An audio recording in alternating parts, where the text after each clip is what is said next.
Hasta mediados del siglo XX, el filete en el plato se consideraba como un símbolo de prosperidad. La carne es fuerza vital, se escuchaba en las campañas publicitarias. Hoy día, la carne es sobre todo una única cosa, un producto barato para las masas, que cualquiera puede adquirir. Anualmente se asan, fríen, embuten y consumen 250 millones de toneladas de carne, lo que conlleva consecuencias drásticas para el clima, para el medio ambiente, para los animales y también para el ser humano.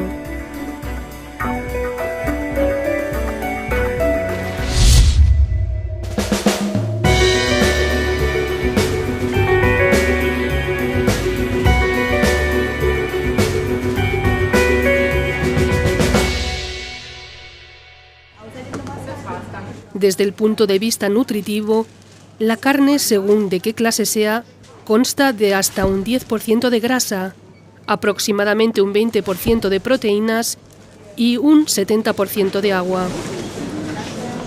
Además de ello, contiene hierro, potasio y sodio, así como vitamina A, B, D y K. Son, por tanto, sustancias que nuestro organismo necesita para vivir. Sin embargo, ¿significa esto automáticamente que el consumo de carne es sano?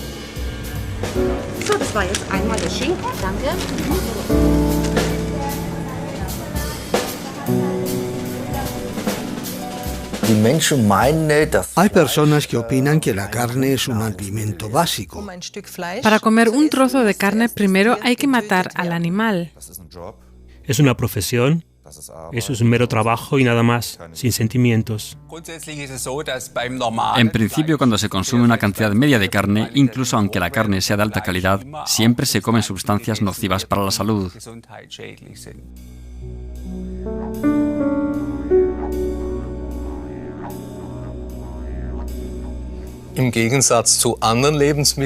A diferencia de otros alimentos, la carne es un cadáver. Es un trozo de cadáver.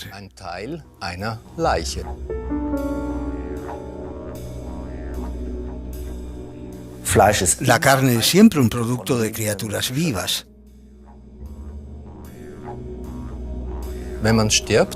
Al morir, la carne se vuelve rígida. Es lo que se llama la rigidez cadavérica. Al cabo de cierto tiempo se vuelve a ablandar. Es algo que se conoce en una carnicería. Se dice que la carne vuelve a ser comestible.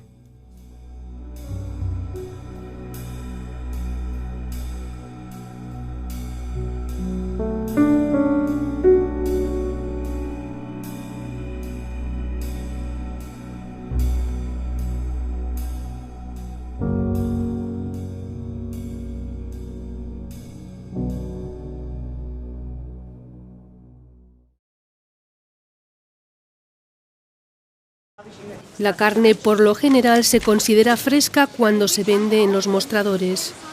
Mientras que en el año 1950 se consumían anualmente una media de 26 kilos de carne por persona, actualmente se consumen ya más de 60 kilos por persona al año. ¿Es posible que tal aumento no tenga consecuencias? La doctora en medicina Anna-Marie Gros en su trabajo se ve diariamente confrontada con enfermedades que tienen que ver con la alimentación.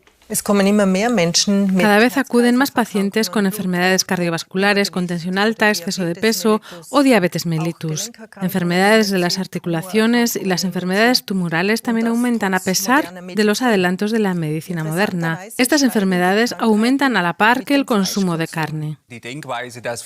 La idea de que la carne es necesaria para la salud de las personas fue rebatida por la ciencia hace ya tiempo. En las últimas décadas se han realizado muchas investigaciones epidemiológicas y se ha demostrado que el consumo de carne guarda una relación directa con muchas enfermedades, precisamente con las grandes enfermedades de la civilización, como las enfermedades cardiovasculares, la diabetes, el exceso de peso, la gota y el cáncer.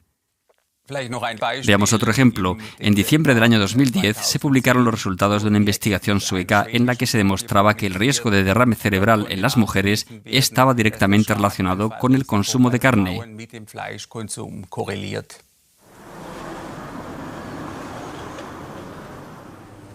El doctor Hans-Günther Kugler es director de un laboratorio de micronutrientes. Uno de sus libros se titula Come vegetariano y olvida las enfermedades, porque entre tanto ya se sabe que las enfermedades de la sociedad de consumo suponen el 30% de los gastos totales del sistema sanitario, con tendencia a seguir aumentando. El consumo de carne está directamente relacionado con la obesidad. Es un hecho que la gente se vuelve cada vez más obesa. Según cálculos de la Organización Mundial de la Salud, actualmente hay 1.700 millones de personas obesas y la obesidad es uno de los principales factores de riesgo de la diabetes tipo 2 y correspondientemente también asciende el número de diabéticos. Por tanto, actualmente tenemos aproximadamente 285 millones de diabéticos. Y el consumo de carne es sin duda un factor importante que contribuye a esta enfermedad.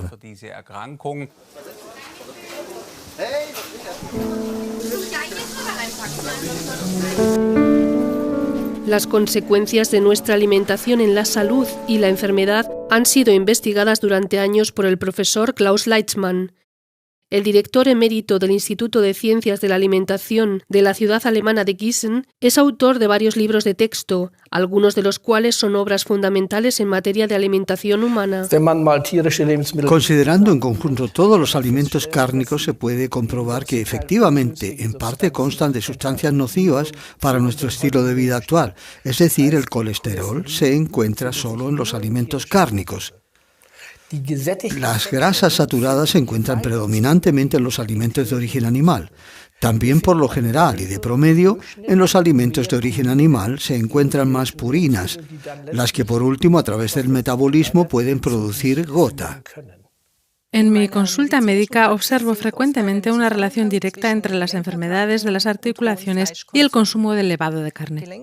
Las dolencias de las articulaciones hacen que las personas tengan que consumir muchos analgésicos o que tengan que caminar con muletas o con un andador. Hay más de 100 estudios que se ocupan con la pregunta de qué efecto tiene el consumo de carne en la aparición de tumores. Y lo que mejor demostrado está es su relación con el cáncer de recto y el cáncer de intestino grueso. La cantidad de carne, es decir, la dosis diaria, es la que determina el riesgo.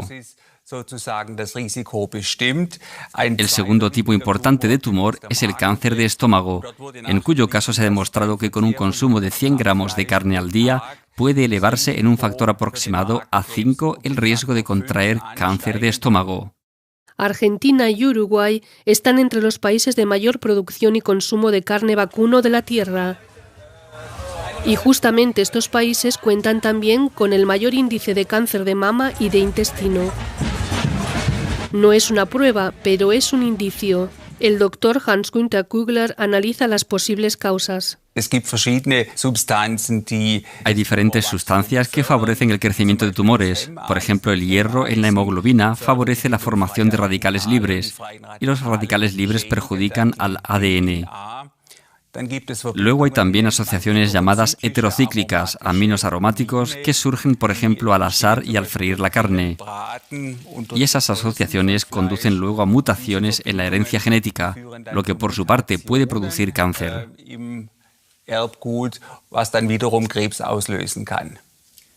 La carne como factor de riesgo de formación de tumores, gota y diabetes. El consumo de carne también puede influir negativamente en la memoria. Hay indicios de que el consumo de carne guarda una relación directa con el riesgo de contraer la enfermedad del Alzheimer. Al menos se puede afirmar que en el caso de enfermos con demencia, se ha demostrado que estos habían comido más cantidad de carne por término medio que quienes no enferman de demencia.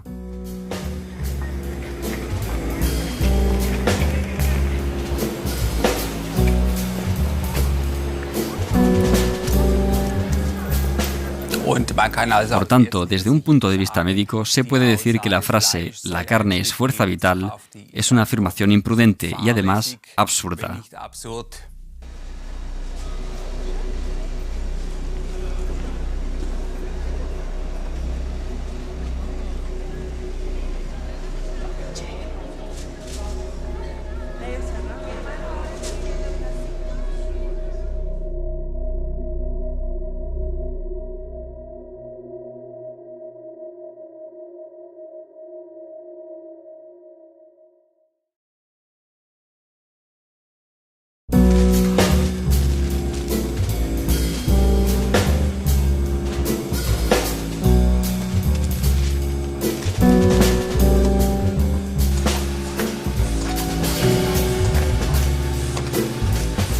pero la demanda de carne continúa ascendiendo exponencialmente.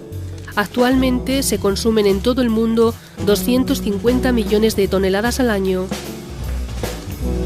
Ya en el año 2050 este número llegaría a duplicarse, según pronostica la Organización Mundial para la Alimentación. Henning Steinfeld es director del sector de la política ganadera. El aumento de la demanda de carne se incrementa aún más por la población mundial que está aumentando constantemente. Sin embargo, la carne es especialmente inadecuada para alimentar a la creciente población mundial. El aumento de la demanda se cubre con animales que han de ser alimentados principalmente a base de cereal. La transformación de cereal en carne no se hace de forma especialmente eficiente. Por tanto, se producen grandes pérdidas. Esto ha llevado a que aproximadamente una tercera parte de la cosecha cereal mundial se emplee como forraje. Para producir una caloría en forma de carne deben emplearse hasta 30 calorías de alimento vegetal. La mayor parte de la energía alimenticia se pierde por el metabolismo animal, en los vacunos hasta más del 90%. Sin este desvío a través del estómago del animal, con la misma cantidad de soja y de cereal, podríamos alimentar a aproximadamente 10 veces más personas. El incremento del consumo cárnico hace que los precios se disparen. Debido a los precios tan altos, es difícil para los pobres abastecerse suficientemente de alimentos. 6 ovejas, 8 vacas, 25 conejos, 33 cerdos y 720 gallinas. Este es el promedio de animales que consume el europeo en el curso de su vida.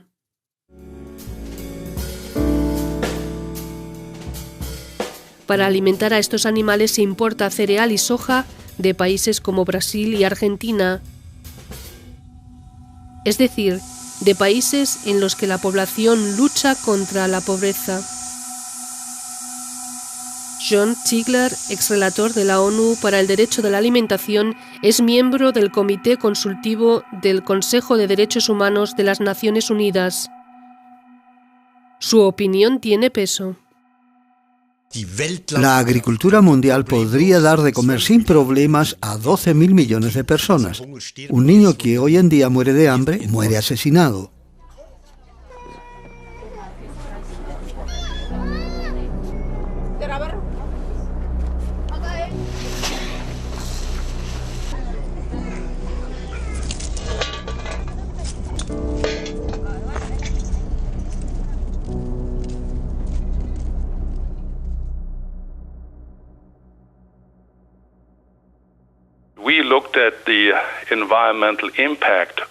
Hemos investigado los efectos de la producción ganadera global sobre el medio ambiente, especialmente las emisiones que afectan al clima, el consumo de agua y la biodiversidad. En conjunto, la ganadería es responsable por el equivalente a la emisión de 7.100 millones de toneladas de dióxido de carbono.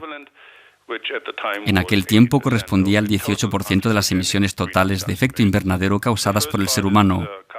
En ellos hay que nombrar en primer lugar al dióxido de carbono, mientras que lo más grave es que la ganadería intensiva contribuye en una gran medida a la deforestación.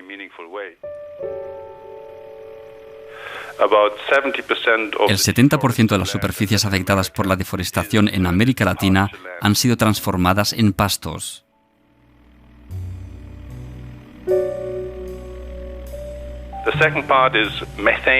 En segundo lugar está el gas metano. En este caso, las emisiones en sí provienen del mismo animal, es decir, de los estómagos de los rumiantes. En tercer lugar, los ácidos nítricos, fuertes gases climáticos con un potencial de efecto invernadero 300 veces más grande. Provienen directamente de los residuos fecales resultantes, así como también del intenso empleo de abonos en las plantas para forraje.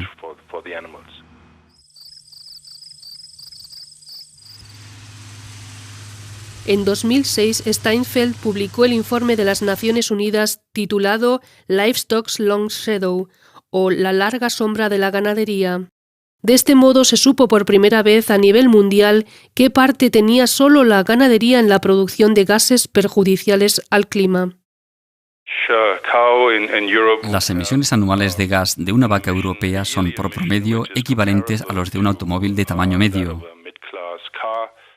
Para producir un solo kilo de carne se emplean hasta 20.000 litros de agua. Se destruyen irreversiblemente 50 metros cuadrados de selva. La contaminación ambiental que causa un kilo de carne equivale a 250 kilómetros de viaje en automóvil. Frente a estos datos, los protectores del clima exigen que se suspendan las subvenciones estatales a la producción cárnica. Edmund Haferbeck, asesor científico de PETA, la Organización de Derechos de los Animales, viene criticando desde hace años que con la reducción del impuesto sobre el valor añadido de la carne, el Estado fomenta el consumo de carne. En Alemania, por ejemplo, los productos cárnicos se gravan con un impuesto del 7% en vez del 19%. Además de este reducido impuesto del valor añadido, la producción de carne recibe muchas otras subvenciones adicionales. Ya solo en la Unión Europea, más de la mitad de su presupuesto está destinado a la agricultura y la mayor parte está destinada a la ganadería, a la producción de animales. Muchos ciudadanos no están de acuerdo con la actual política agraria y expresan abiertamente su desacuerdo.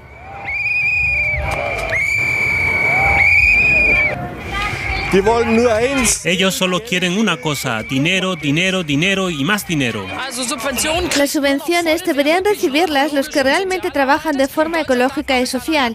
Y Alemania, con su política agraria nacional, tampoco debería financiar los grandes establos de ganadería intensiva. Este sería el punto. La carne es peor que el alcohol, la carne es peor que el tabaco, la carne es peor que los licores. Y por eso, lógicamente, la carne debería gravarse con un impuesto cárnico.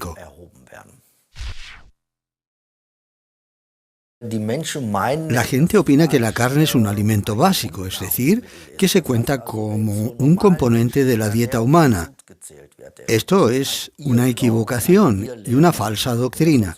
Esto lo ha constatado incluso un tribunal supremo alemán, que ha dicho que la carne no es un componente necesario de la alimentación humana.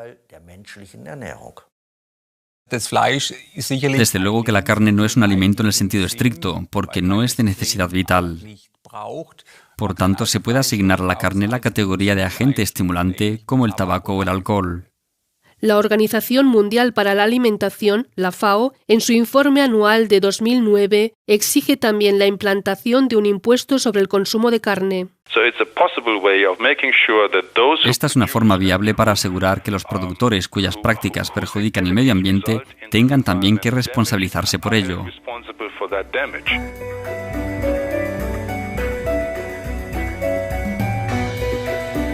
El cambio climático avanza al margen de esta discusión. Globalmente, la década entre los años 2000 y 2009 ha sido la década más calurosa medida, seguida por la década del 1990, que a su vez fue más calurosa que la de 1980. No se ha visto aún un cambio.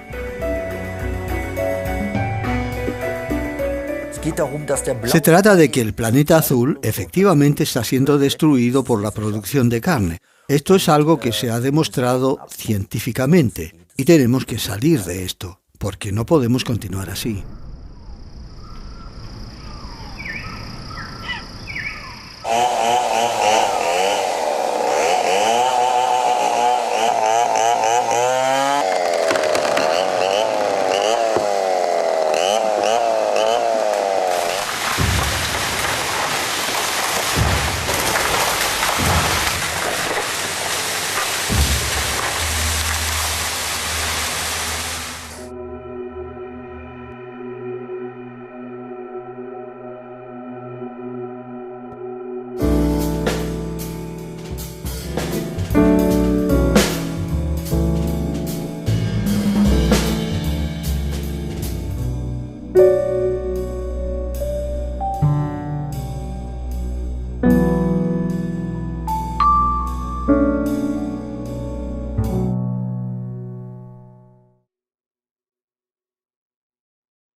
Un europeo come al año aproximadamente un promedio de 65 kilos de carne, pero ¿qué sucede antes de que el filete llegue al plato?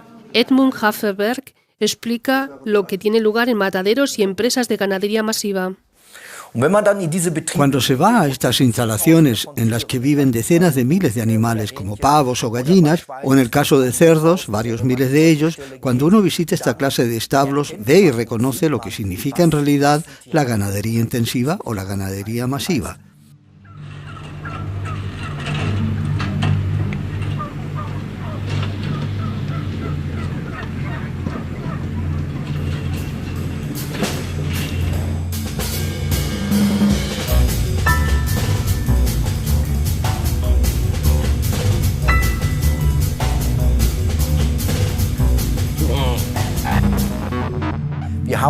Hemos visto animales pudriéndose en instalaciones ganaderas de pavos y de gallinas, animales que yacen allí entre sus congéneres ponedores que simplemente se dejan allí y se pudren durante semanas. La tasa de mortalidad es de hasta un 10%, lo que significa que en el transcurso del periodo de alimentación de cría simplemente se mueren.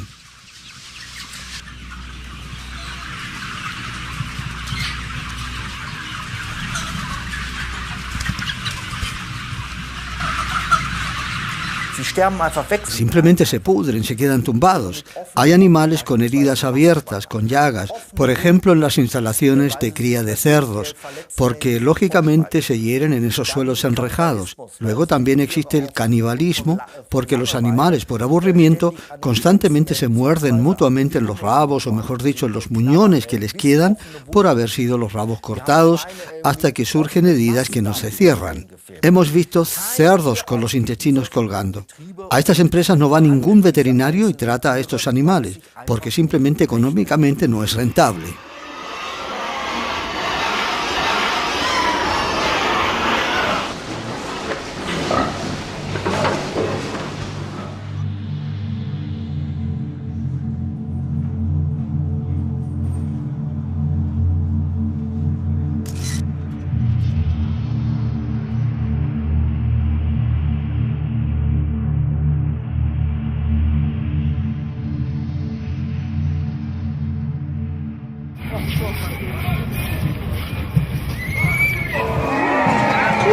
Cada vez más gente compadece ante la opinión pública defendiendo más derechos para los animales, como lo hicieron 22.000 manifestantes en Berlín.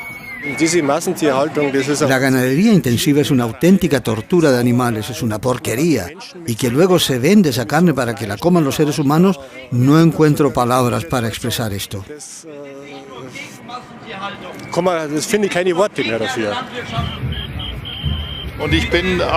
Estoy totalmente en contra de que se produzcan alimentos de forma industrial, de que se torture a los animales y que estos solo sean considerados como productos y no como seres vivos.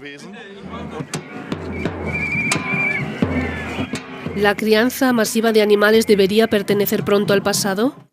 El escritor y periodista alemán Hans Ulrich Krimm lo duda. Ha creado un pool de información sobre temas de alimentación y de salud y dirige una mirada detrás de los bastidores de la industria de la alimentación. No es que la situación que tenemos sea así por casualidad, sino que la situación es así porque muchos están interesados en que sea así. Si usted, viajando por zonas del norte de Alemania, en las que se practica la tortura de gallinas, miran los concesionarios de coches del lugar, verán que tienen potentes jeeps americanos, enormes concesionarios de Mercedes, etc. Por tanto, en estas zonas en las que domina la ganadería de torturas, las personas viven muy bien de la práctica de la ganadería de tortura. Creo que es muy importante que en algún momento dejemos de hacer todo lo que reporta beneficio y ganancia económica. En el caso de los alimentos, la cosa no tiene ninguna gracia. No pueden dar de comer a los animales así, en medio de la porquería, solo para que la industria forrajera haga millones de ganancias. Son animales y hay que tratarlos igual de bien como queremos que se nos trate a nosotros. Cada cual debe comenzar por sí mismo, comenzar a comprar alimentos ecológicos muy conscientemente. Pienso que el consumidor tiene mucho poder. ¿Qué efectos tienen sobre el consumidor este tipo de llamamientos? En el marco del segundo Estudio Nacional sobre el Consumo en Alemania, El 70% de los encuestados declararon que para ellos es un criterio importante a la hora de comprar que la ganadería sea respetuosa con las especies animales. ¿Qué dicen los clientes de supermercado a este respecto en nuestra encuesta? La carne básicamente la compramos solo a nuestro carnicero, porque ahí sabemos de dónde proviene la carne. Pero la carne del carnicero de la esquina, ¿proviene realmente de animales felices?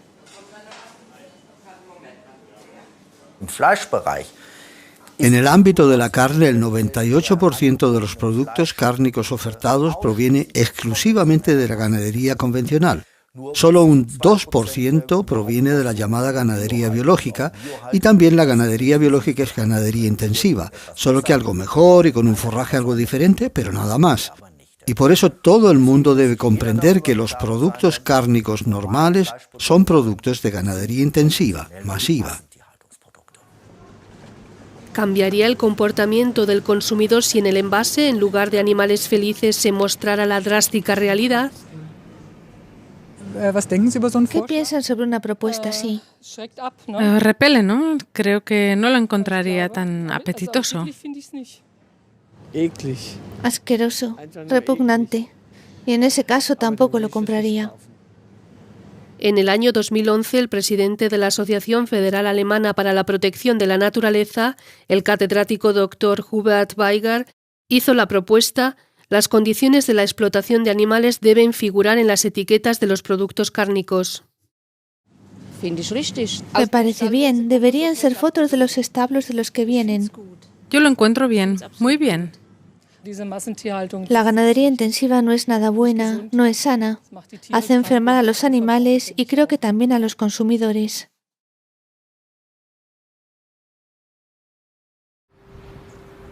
Al consumidor se le ahorra ver la matanza que queda confinada a los mataderos.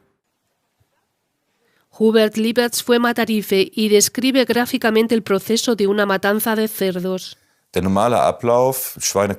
El proceso normal es: los cerdos llegan, son descargados, entran al establo y luego viene un dispositivo rociador, previamente con gas. En menos que dura un Padre Nuestro, el Padre Nuestro de la muerte. En mis tiempos lo hacíamos con una tenaza, con la tenaza eléctrica. Se mojaban los cerdos y luego entraban y eran anestesiados con las tenazas. Una electrocución, se contaba hasta 23 segundos bastaban. Luego se colgaba a los animales por las patas traseras. La siguiente estación era darle la estocada.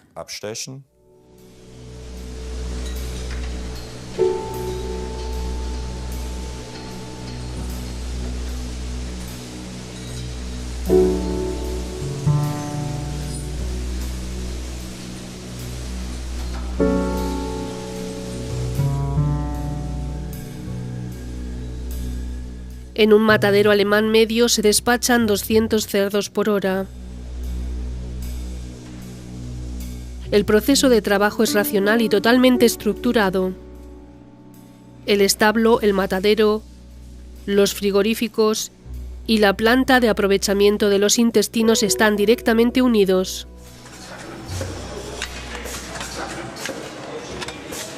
Dann kamen sie in die Brühmaschine, wo sie gebrüht wurden. Luego van a la planta de escaldamiento, donde los animales son escaldados, a veces en una especie de gran olla. Luego al final pasan por los rodillos para quitarle las cerdas, tras lo que pasan por un soplete para quemar el resto de los pelos.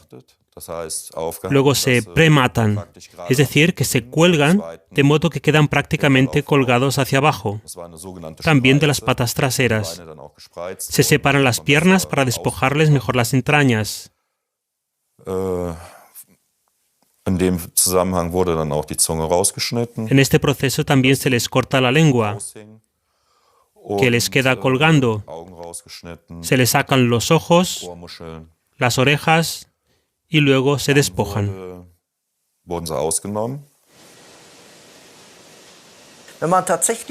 Si los mataderos se abrieran realmente al público, a un gran número de personas, yo diría que la mayoría de la población dejaría de comer carne para siempre, porque lo que sucede en los mataderos es horrible.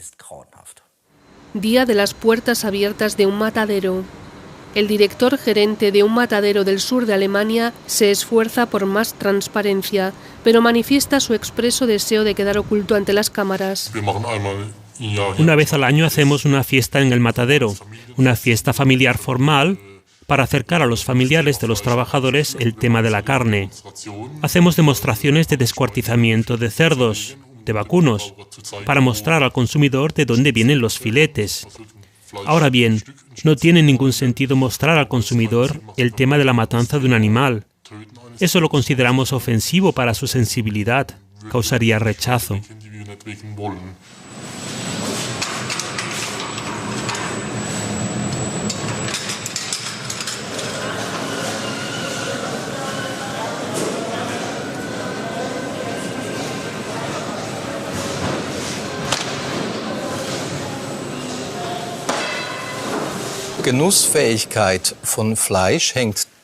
El disfrute de la carne está muy relacionado con el hecho de que en el músculo no hay sangre. Normalmente se come carne de músculo y por eso no se mata del todo al animal antes de descuartizarlo. Se suele hablar de anestesia. Prácticamente se destrozan células cerebrales. Aquí en el caso de este vacuno arriba, en la zona de la frente, luego se cuelgan de las patas traseras, se secciona la arteria y se deja que el corazón de sangre bombee toda la sangre hacia afuera. Esto es muy importante en el oficio del matarife, que todas las arterias estén vacías de sangre. En otro caso, la carne sería incomestible.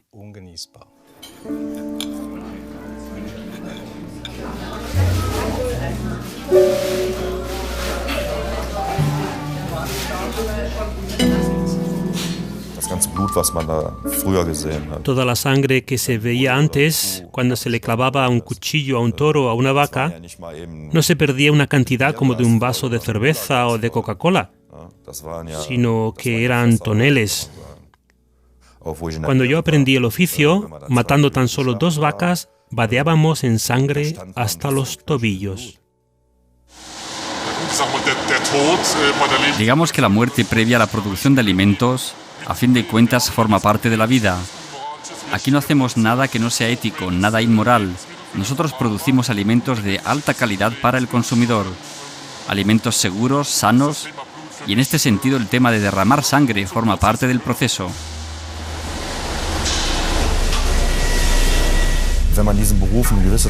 Cuando se ejerce esta profesión durante cierto tiempo, uno se embrutece si se queda solo en la tropa de matarifes. Simplemente uno se embrutece.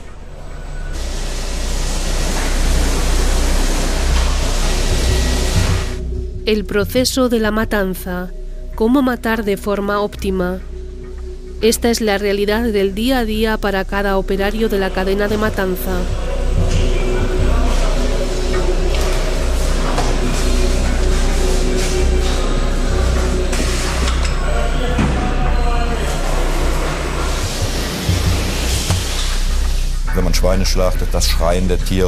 Cuando se matan cerdos, los gritos de los animales cuando le miran a uno, las vacas con sus grandes ojos, hay veces en las que uno se dice a sí mismo, por favor, no, esto no lo puedo hacer por mucho tiempo.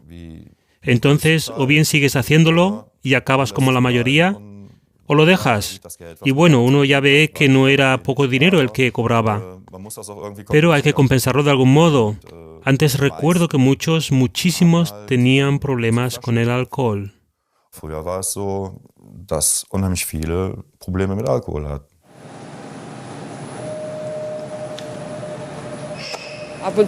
Como de vez en cuando un filete, si no conozco personalmente al cerdo, está bien. Cuando se come carne tampoco se piensa en que eso fue un animal. ¿O qué piensan ustedes cuando comen carne? No, no se piensa en eso, pocas veces. ¿En qué se piensa entonces? Pues en llenarse.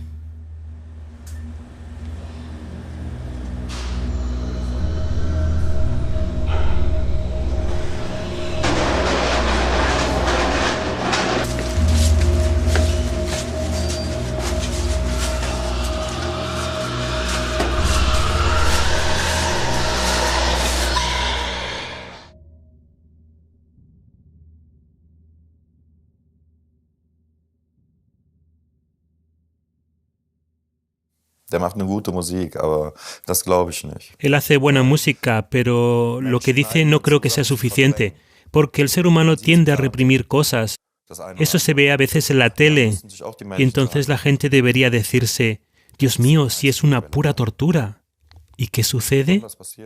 Nada. Y luego se van a comer, se comen un filete, o van al bar de la esquina y se sirven chorizo, jamón, etc.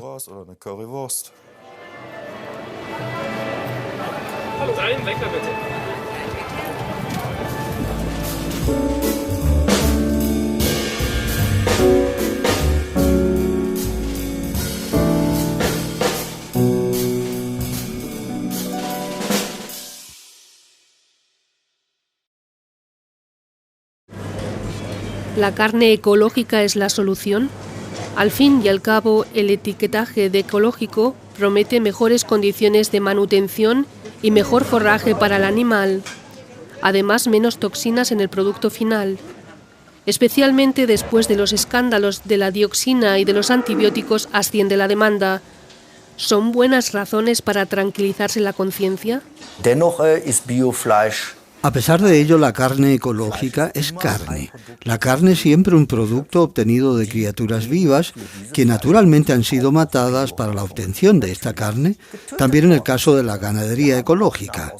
Hemos filmado secuencias en este tipo de mataderos rurales donde los animales ecológicos, los animales que, como se dice, se matan de forma ecológica, se matan con la misma técnica. Los cerdos y los vacunos convencionales se elaboran con toda la técnica, igual que los vacunos biológicos o los cerdos biológicos. No hay diferencias. Un cerdo tiene una coincidencia genética de un 98% con el ser humano. Por este motivo, este animal es interesante para el hombre como donante de órganos. Los cerdos son considerados igual de inteligentes que un niño de 3 años. Lloran, sienten tristeza y miedo.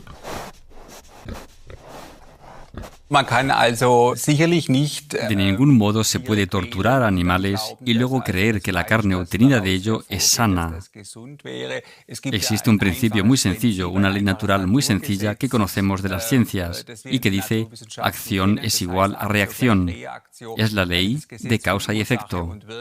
La lucha con la muerte y el miedo a la muerte de los animales hacen que en el cuerpo del animal aumente la segregación de hormonas del estrés. Un estudio de Grecia, el estudio de Ática, demuestra que hay una ostensible relación directa entre el consumo de carne y el miedo. En este estudio se investigó cómo el consumo de carne tenía un efecto sobre el estado psíquico. Se manifestó que el consumo de carne tenía una relación directa con el desasosiego en la mayoría de las mujeres. En mi consulta hago experiencias parecidas. Hay pacientes que dicen que cuando comen mucha carne están más irritables, más agresivos.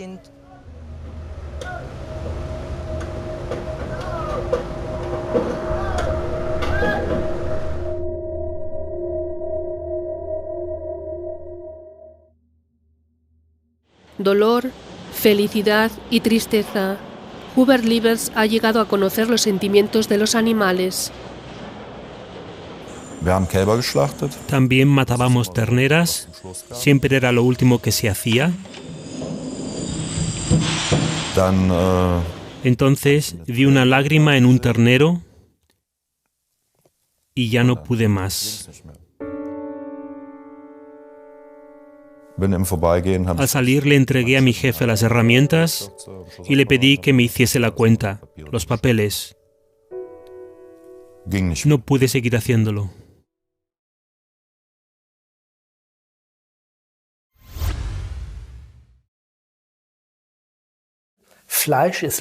La carne es vital para el productor de carne, pero no para la población. Muchas personas ya son conscientes de las ventajas de la alimentación vegetariana. Encuestas hechas en Alemania en julio de 2010 han dado como resultado que el 51% de los alemanes quieren comer menos carne en el futuro. Esto lo demuestran también muchos estudios internacionales sobre el vegetarianismo, especialmente de los Estados Unidos, de Inglaterra, así como de Alemania. Indican que el promedio de los vegetarianos tienen mejores parámetros de salud.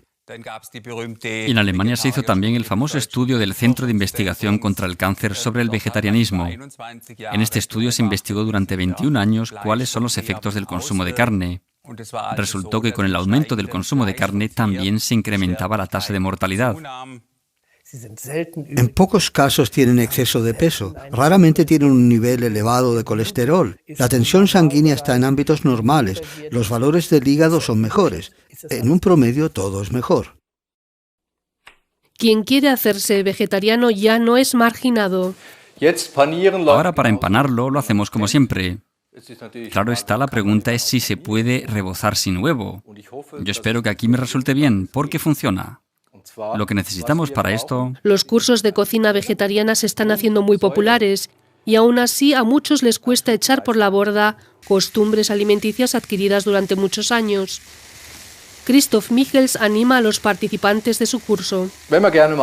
Cuando a uno le ha gustado comer carne, le gustan también los sabores fuertes. Por eso, precisamente en la primera fase del cambio de dieta, condimenten bien sus platos. Hacen todo lo que puedan, sazonen y condimenten intensamente. Cocinen las verduras de la misma forma como cocinaban la carne. Ahora se lo voy a demostrar.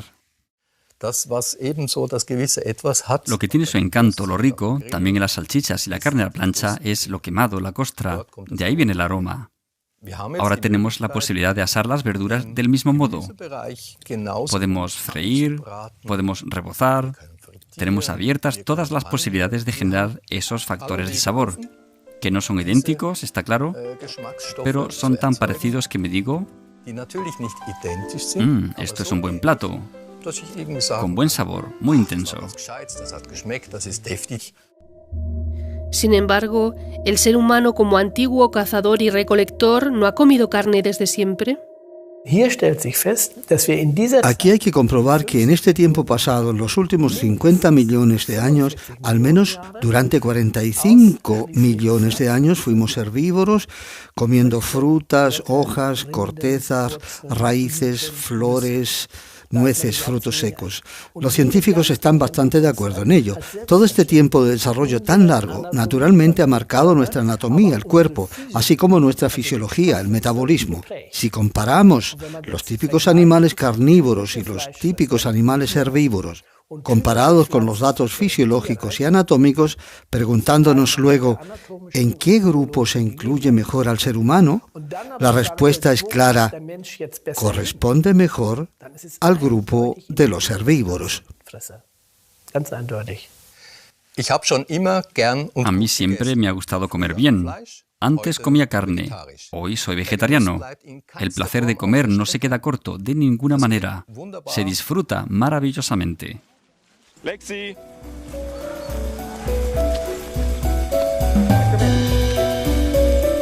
Charlie. 1 und 1 ist. Charlie, eres un buen chico. También Hubert Lieberts ha dejado de comer carne. En su dieta actual se encuentran principalmente platos vegetarianos. Con su nueva profesión como entrenador de perros ha llegado a conocer mejor a los animales.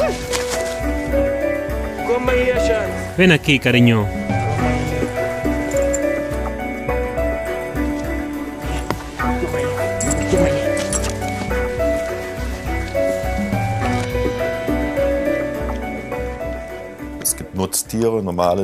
Se habla de animales útiles, de animales normales, pero a mi modo de ver, cada animal tiene sentimientos.